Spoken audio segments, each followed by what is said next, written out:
Seguimos aqui nos Congressos Paróquias de Gestão Eclesial 2025 e agora a gente recebe ele, que é graduado em Filosofia e Teologia, especialista em Direito Matrimonial Canônico, mestrando em Direito Canônico pela Pontifícia Universidade Lateranense de Roma, procurador da Mitra da Diocese de Tubarão, membro do Conselho Econômico e Assuntos Pastorais da Diocese de Tubarão, diretor da Rádio TV Tubá, professor de Gestão Pastoral da Faculdade Católica de Santa Catarina, Padre Rafael Oliano. Boa tarde, padre, seja bem-vindo. Boa tarde, Poliana, boa tarde a todos que vão nos acompanhar com aquilo tudo que você vai me perguntar.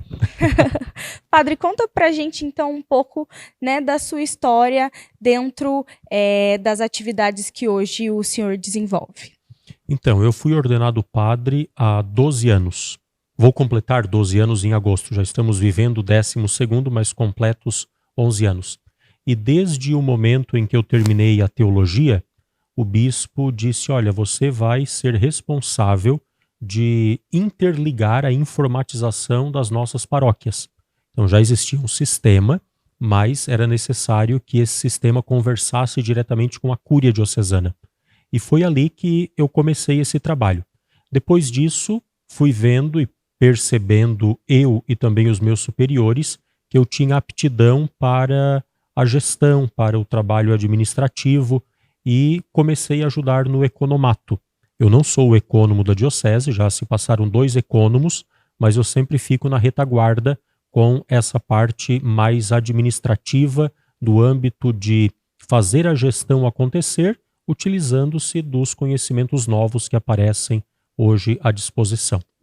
E quais são as dificuldades que o senhor mais observa ao longo desses anos que o senhor vem trabalhando, né, nessa assessoria, no auxílio administrativo da diocese?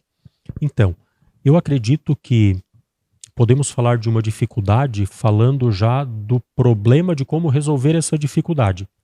A grande dificuldade que nós temos acredito, a falta de interesse de muitas pessoas de participar de congressos como esse. Por quê?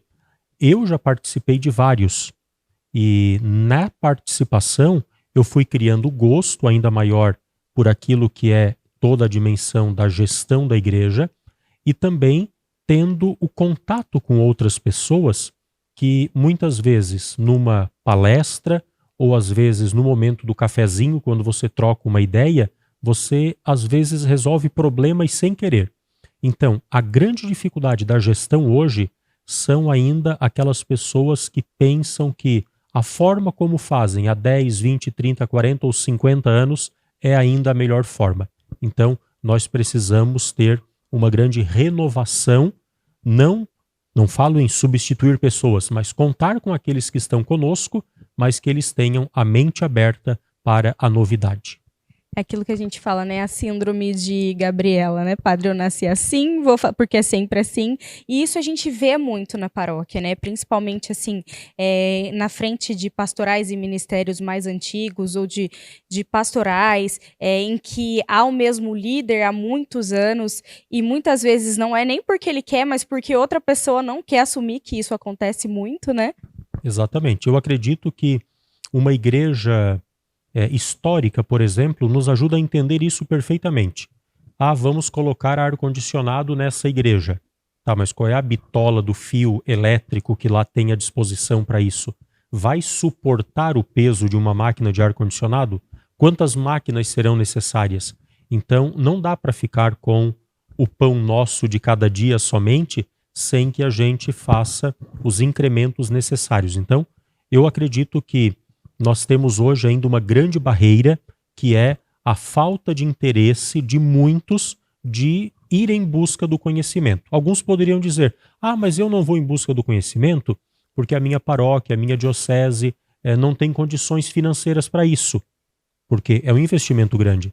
Viagem, hospedagem, a própria inscrição de um curso que você faz em qualquer lugar do mundo, mas daí, você participando de um congresso como esse, você vai participar também de palestras que vão falar, por exemplo, da captação de recursos. Como é que você capta recursos para formar o interior da própria instituição? Isso é o tema de uma das palestras do senhor, né? Que o senhor está aqui em todos os congressos conosco. A minha colinha aqui é até grande, porque é muita coisa. Mas vamos Na minha lembrar... região chamam de arroz de festa, está em tudo. Uma das palestras que o senhor fala exatamente sobre isso, aperfeiçoamento de técnicas para captação de recursos para instituições religiosas. O que o senhor trouxe para esse momento de reflexão? Então, nós temos hoje muitas instituições fora do Brasil e também dentro do Brasil que ajudam organizações religiosas. Então a gente já começa falando de uma coisa que é primordial, o CNPJ da instituição. Ele está como, de fato, um CNPJ onde a natureza jurídica é de organização religiosa? Se sim, então nós temos como acessar esses recursos. Aqui eu cito algumas dessas instituições. A Conferência dos Bispos dos Estados Unidos distribui muito dinheiro. Eu mesmo já recebi dinheiro para fazer o mestrado e o doutorado em Direito Canônico dessa instituição. E formam muita gente. Nós tivemos, também na minha diocese de origem, que é Tubarão, a migração de uma rádio de AM para FM. Gastamos mais de R$500 mil. Tínhamos dinheiro? Não, mas fizemos. Por quê? Conseguimos com a Arquidiocese de Colônia um projeto que nos deu, na época, 84 mil euros. Multiplique isso hoje por 6, em pouquinho que está o euro, como que vai dar o valor. Nós temos, por exemplo, a própria CNBB, com o Fundo Nacional de Solidariedade, no período da Quaresma, quando acontece no Domingo de Ramos a oferta para a campanha da fraternidade, pode-se acessar aquele fundo. E tantas outras oportunidades, como é o caso também da própria Receita Federal, quando com produtos apreendidos, através de um projeto, pode-se buscar também isso dentro da Receita Federal. Então, tudo isso nós tratamos nesse momento em que as pessoas saem muito satisfeitas porque é algo simples, fácil e o dinheiro está lá. Se ninguém busca, ele permanece lá. E um dado interessante é que algumas pessoas se perguntam, mas para o Brasil, nós já temos tantas condições. Será que esse dinheiro não teria que ser destinado, por exemplo, a uma região pobre da África? Concordo. Porém, esse dinheiro, como é o caso da Conferência dos Bispos dos Estados Unidos, ele já é carimbado. Olha, esse valor aqui é destinado para a América Latina. Esse valor aqui é para a região pobre da África. Esse aqui para outra região. Então esse dinheiro não pode ser levado de um lado para o outro. É mais ou menos como uma prefeitura que tem o dinheiro carimbado da saúde, do esporte, da educação, da infraestrutura. Eu não posso tirar daqui para colocar lá. Então, o dinheiro para a América Latina está aí colocado. Então você pode fazer um curso, você pode melhorar a qualidade dos agentes de pastoral, você pode participar de um congresso colocando ali os valores que são necessários. Eu vou gastar com passagem, com hospedagem, com inscrição, com alimentação. Tudo isso você coloca e com uma pequena contrapartida da instituição que propõe o projeto, você capta um grande recurso. E é engraçado que, assim, quando a gente para analisar, fala-se da captação de recursos e há esse tabu de que é muito difícil conseguir acesso a esse recurso, mas na verdade a dificuldade maior é em desenvolver um projeto de captação, né? Exato, você tem que primeiro ter uma necessidade, ninguém vai pedir se não precisa. Então você tem uma necessidade, desenvolve um projeto e o segredo da coisa, faça uma excelente prestação de contas. Porque todas essas instituições, elas conversam entre si. E se você negligencia uma prestação de contas, todas as outras serão comunicadas. Olha, tal instituição pede o dinheiro, recebe e não presta contas. Isso fica muito feio, né? É desleal e é muito feio para principalmente uma organização religiosa. Agora entrando um pouco no tema que o senhor trouxe para o CONAGE, a gestão paroquial agora e no futuro. O que o senhor abordou, né, nessa conversa? Então, nós iniciamos a apresentação com duas imagens. Uma secretaria paroquial tradicional, com prateleiras, livros, cadeira, um computador, aquilo que a gente tem hoje. E a secretaria paroquial do futuro, não tinha nenhum armário. Eram só hubs com cabos de internet conectados para dizer, olha, nós vamos acabar daqui a pouco com o papel, claro que os registros da igreja permanecem ainda manuscritos e no sistema. Mas a ideia era mostrar aquilo que nós estamos esbarrando daqui para frente. Por exemplo, uma pessoa que requer dupla cidadania. E para isso ela precisa fazer uma alteração num documento de um antepassado. É um caso clássico que eu conto sempre. O meu sobrenome é Uliano, mas o meu bisavô, que era italiano, era Uliana. Então tem pessoas que às vezes buscam mudar o nome para poder comprovar que é de uma linhagem sanguínea e tem uma herança sanguínea, e essa pessoa ela pode receber a dupla cidadania europeia, ou italiana, melhor dizendo. Então as pessoas vão buscar muito a igreja para fazer esse tipo de alteração. E daí como é que se faz isso? A secretária da paróquia pode simplesmente mudar? O padre pode simplesmente determinar, eles estão pedindo isso? Nós já tivemos dioceses que tiveram a visita da Interpol, que é a Polícia Internacional, para conferir se aquilo que foi colocado na certidão corresponde com aquilo que está registrado no livro. Então, esse é um dos casos que nós estamos esbarrando e o futuro vai aparecer muito. Depois, temos também a orientação de como fazer os registros de uma criança que, por exemplo, é adotada e é adotada hoje também, como nós temos na nossa realidade, por casais do mesmo sexo.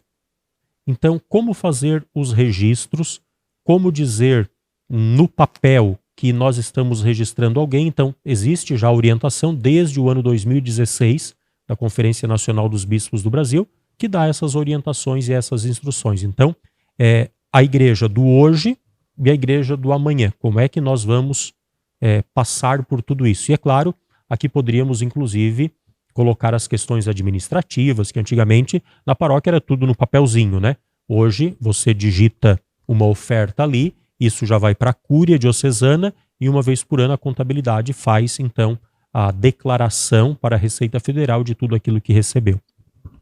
E aí é uma tecla agora que a gente tem batido aqui, né, não só nos congressos, nas conversas que eu tenho tido aqui, sobre a profissionalização da gestão eclesial, né? A importância disso tudo, o senhor colocou aqui tantos parâmetros que eu mesma desconhecia, né? Então, o quão importante é que os processos dentro das nossas paróquias e dioceses sejam profissionalizados para que a gente consiga atender também as demandas e as necessidades da sociedade civil, né? Exatamente. Mas eu ainda acredito que ali nós esbarramos numa outra situação, porque nós temos ainda hoje, e claro, que são idosos, um grande número de padres que, por necessidade, ainda estão à frente de alguma paróquia com o ofício de pároco, mas não sabem manusear um celular, smartphone, não sabem manusear um computador.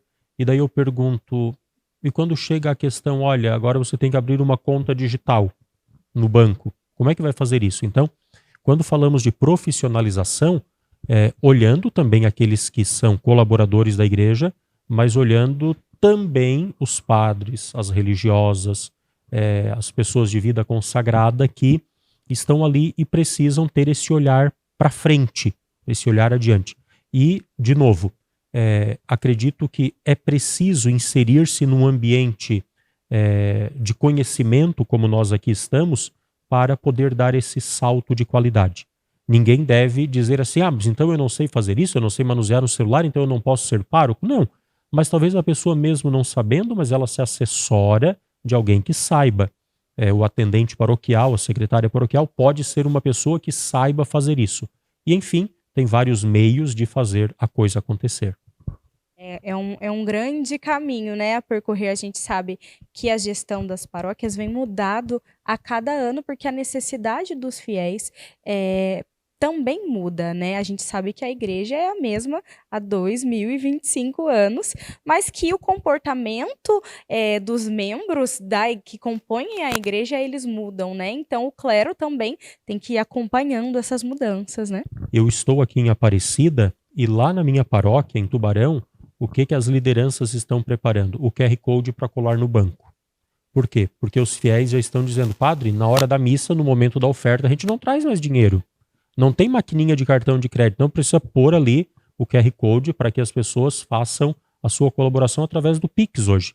Então isso que você fala, coloca de que o fiel hoje, ele, claro, temos aí numa grande parcela tradicional, mas já temos uma grande parcela muito inserida no mundo tecnológico.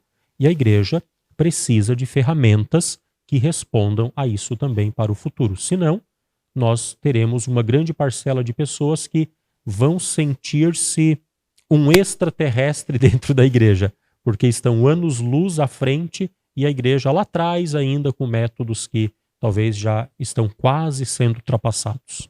E aí é onde a gente escuta falar que a igreja parou no tempo, né? Como a gente escuta isso, né? Mas as pessoas precisam entender que não é a igreja não parou no tempo, porque o evangelho de hoje ele vai servir para amanhã e também, assim como servia há 1000 anos atrás. Mas que realmente a gente precisa ir se adaptando para manter esse evangelho vivo, né? Para levar esse evangelho aos fiéis novos, né? Principalmente essa geração que vem, assim, hoje em dia.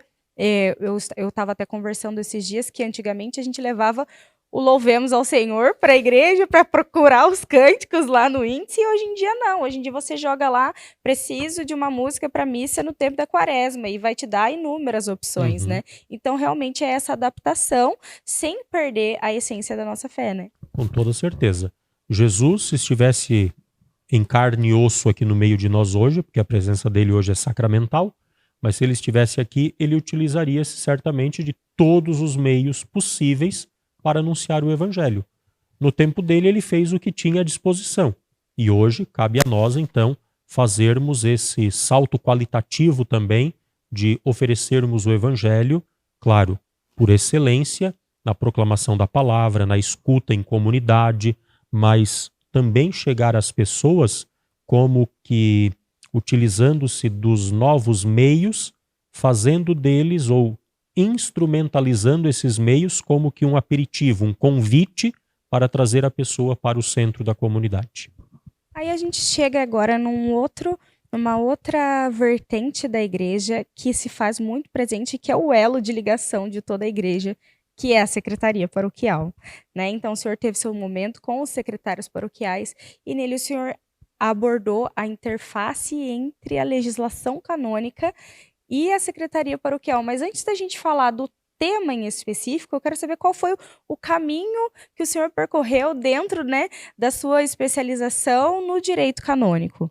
Então, como eu trabalho na Cúria Diocesana e fui estudar direito canônico, a gente acaba levando nas costas a obrigação de ir ao banco, resolver os problemas documentais, ir ao cartório. Então foi nessa experiência também de troca de pároco de uma paróquia para outra, troca de bispo, eleição de um administrador diocesano num período de vacância. Então tudo isso vai dando uma experiência para a gente de perceber, olha, quando isso acontece tem que providenciar aquele documento. E vai dando também, eu diria assim, vai nos deixando mais espertos, porque a gente começa a saber argumentar diante das autoridades, diante dos serviços que são prestados, dizendo, calma lá, a Igreja Católica Apostólica Romana tem um tratamento diferente. Ela não cai na vala comum de todas as organizações religiosas, porque existe uma coisa chamada Acordo Brasil-Santa Sé, ou seja, um documento que é um decreto que tem peso de lei, aprovado e que reconhece o direito canônico e dá algumas facilidades para a igreja. E aqui eu vou citar um exemplo. Trocou de pároco, ou então trocou o coordenador, ou então o tesoureiro do conselho de pastoral. O bispo emite um documento chamado provisão, que no mundo civil chamaríamos de procuração. Você leva ao banco aquela provisão e diz, olha, a dona Maria, que era tesoureira, saiu, agora é o seu Pedro que está entrando no lugar da dona Maria. Você leva lá o documento assinado pelo bispo e pelo chanceler da Cúria. E no banco eles vão te dizer, não, mas isso aqui você tem que primeiro registrar em cartório para depois trazer aqui. E daí a gente começa a aprender. Você não precisa registrar um documento assinado pelo bispo e pelo chanceler. Por quê? O direito canônico diz que todo documento assinado pelo bispo e pelo chanceler tem fé pública. Ou seja, aquilo que o cartório vai fazer, o bispo com o chanceler, diz o direito canônico, tem fé pública.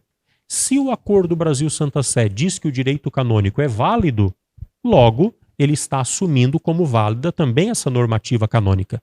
E isso nós apresentamos, então, na nossa fala, mostrando, olha, você não precisa registrar em cartório. Ou seja, você vai economizar. Porque o captar recurso não é só buscar dinheiro fora, é também saber economizar dentro de casa. Então, no estado de Santa Catarina, por exemplo, você vai registrar um documento desse, gasta quase R$ 150 no conjunto. Imagine uma paróquia que tem 30 comunidades. Multiplica isso de 3 em 3 anos, trocando o conselho de pastoral, de vez em quando trocando o pároco. É muito dinheiro que vai por água abaixo. Então, nós apresentamos ali, eu diria que um case, onde a própria Caixa Econômica deu por escrito dizendo, tudo bem, a gente entendeu, a nossa assessoria jurídica compreende de que vocês não precisam levar isso a efeito de registro no cartório. Traga só o que o bispo e o chanceler assinou, que já é suficiente. Aí a gente falou de cartório, falou de economizar, falou de banco, aí a gente chega no assunto do dízimo, que é assim um assunto delicado, né, para a igreja, todo mundo fica meio receoso de falar, mas tão necessário, né, porque é graças, né, ao dízimo que a gente mantém, né, as nossas igrejas ainda vivas, né, graças à contribuição de cada fiel. E aí o senhor trouxe para o dízimo ferramentas para a pastoral do dízimo em tempos de crise. O que o senhor pensou para esse momento? Então, claro que ferramentas são ferramentas, né? Às vezes a gente tem a ferramenta, mas usa na peça errada e não funciona. Mas a primeira ideia foi mostrar para os participantes do congresso de que nós temos que fazer uma análise, antes de tudo, por que estamos em crise. Então, apresentamos alguns elementos.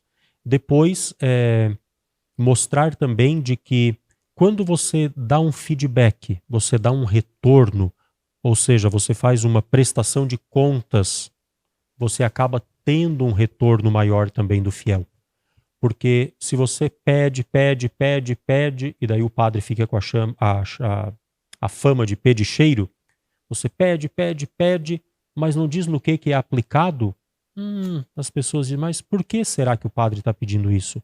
Nós temos históricos aí de campanhas de que prolongaram-se pelo período de 3 padres na paróquia. Os 3 padres fizeram um pedido para que na campanha a gente ajudasse a trocar o telhado da igreja. E já está no 3º e o telhado não é trocado. Para onde é que foi esse dinheiro? Quanto já tem? Então, prestação de contas. É dar ao fiel um retorno daquilo que está sendo feito.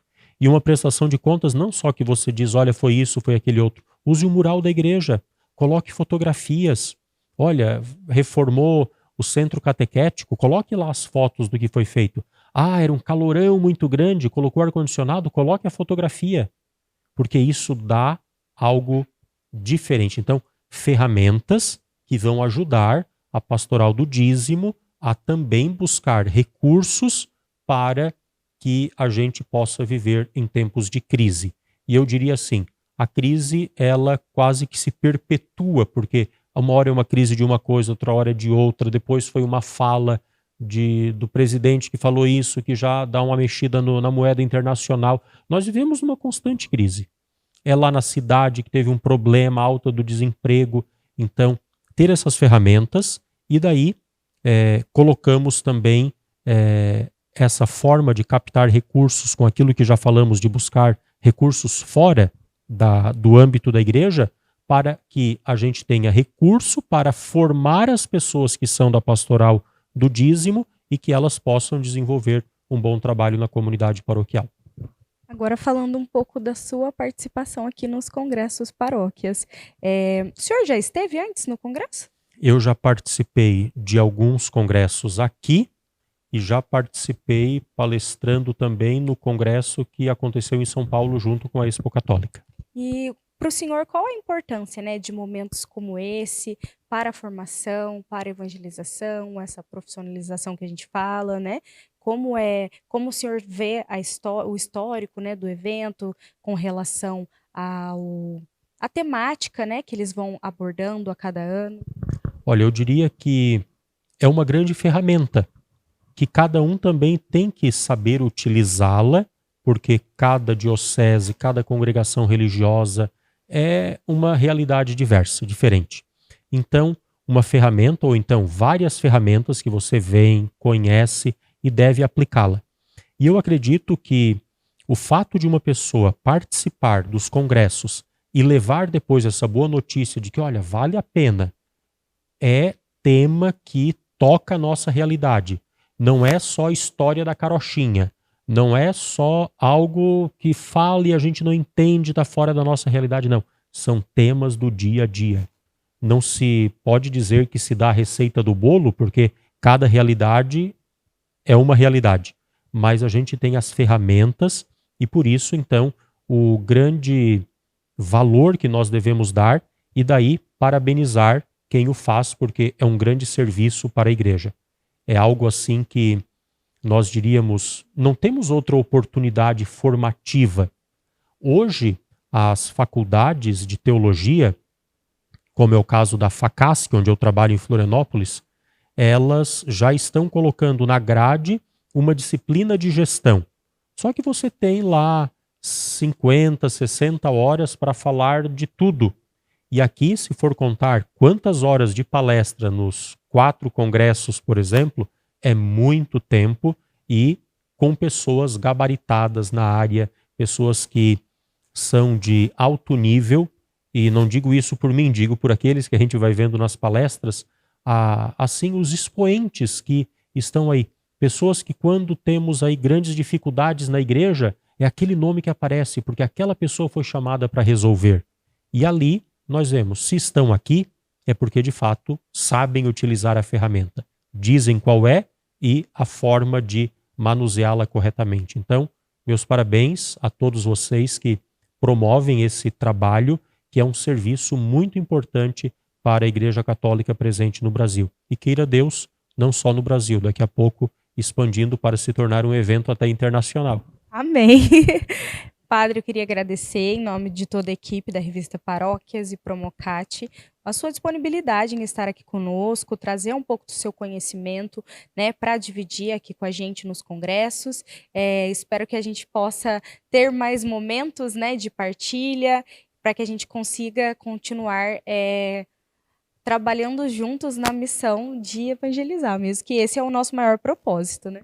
Acredito que sim. Trabalharmos juntos. Cada um sabendo um pouquinho, vai ajudando, colaborando com essa e com aquela reflexão, e nós faremos esse grande universo da Igreja Católica, que tem as suas características, peculiaridades, funcionar bem.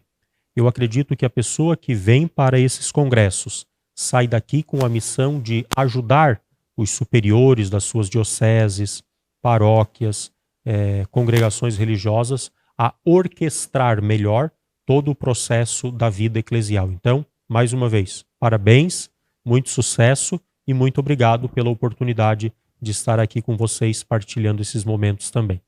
Amém. Muito obrigada. Deus abençoe o senhor. A nós todos.